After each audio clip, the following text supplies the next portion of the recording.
Il faut reconnaître à cette reine française le mérite de l'hygiène, qui n'était pas encore très répandue à l'époque. Marie-Antoinette fait partie de ceux qui croient de plus en plus à la nécessité de se baigner régulièrement pour assurer la propreté du corps. Cela fait écho à son enfance en Autriche, où sa mère, l'impératrice Marie-Thérèse, a inculqué l'importance de l'hygiène personnelle à ses nombreux enfants. À l'époque, le bain était généralement suivi d'un essuyage à l'aide d'un chiffon rigide, ce qui était bien sûr considéré comme inapproprié pour une reine. Le régime de bain de la reine était différent de celui auquel la plupart des gens sont habitués aujourd'hui. Un bain était généralement apporté dans la chambre par des serviteurs et rempli d'eau. Au lieu d'être baignée complètement nue, la reine était vêtue d'une robe de lin pleine longueur.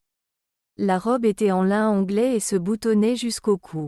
Le linge n'est pas tant utilisé à des fins hygiéniques qu'à des fins psychologiques. Marie-Antoinette ne pouvait être laissée seule, même lorsqu'elle se baignait, et le port d'une telle robe constituait une sorte de bouclier contre les regards indiscrets.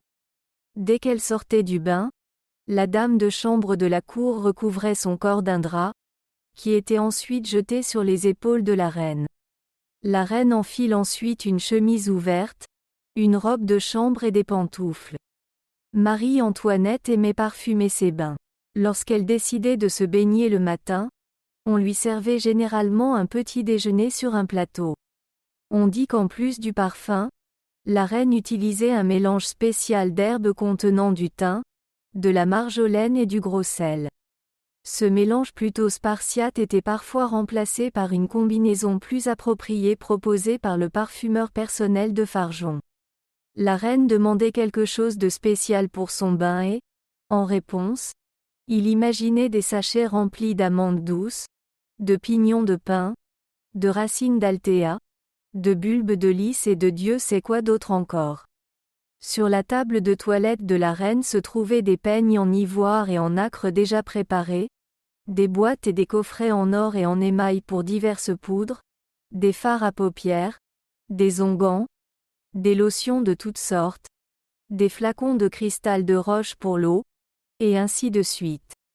Les salles de bain de Marie-Antoinette étaient de conception simple, avec des sols carrelés et des robinets incrustés fournissant de l'eau chaude et de l'eau froide.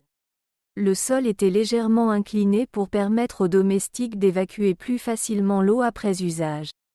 Malheureusement, même une chose aussi innocente que prendre un bain a été utilisée contre Marie-Antoinette lorsque sa popularité est tombée.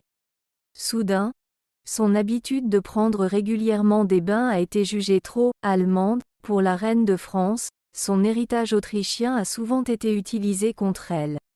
Des langues malveillantes ont fait circuler dans Paris des rumeurs désagréables selon lesquelles la reine recevait souvent des invités masculins nus et dans la baignoire.